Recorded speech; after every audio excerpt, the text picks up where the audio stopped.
ప్రజల ముందుకు వచ్చి అందరికీ కనిపించేలా ట్రాన్స్పరెంట్ గా పొత్తు పెట్టుకుంటే వైసీపీ మాత్రం బీజేపీకి అసలు ఎవరికి కనిపించకుండానే తెర వెనకాలనే పొత్తులు పెట్టుకొని ఆంధ్ర రాష్ట్ర ప్రజలను మోసం చేసిందన్న మాట అవాస్తవం కాదు.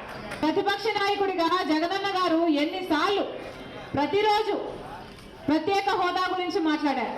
ప్రతిపక్ష నాయకుడిగా జగనన్న గారు ఎన్నో నిరాహార దీక్షలు చేశారు స్పెషల్ స్టేటస్ కోసం. ఆ రోజు జగనన్న గారు అన్న మాట మూకుమ్మడిగా అందరు ఎంపీలు రాజీనామా చేద్దాం, అప్పుడు బీజేపీ పార్టీ ఎలా స్పెషల్ స్టేటస్ ఇవ్వదో చూద్దాం అన్నారు.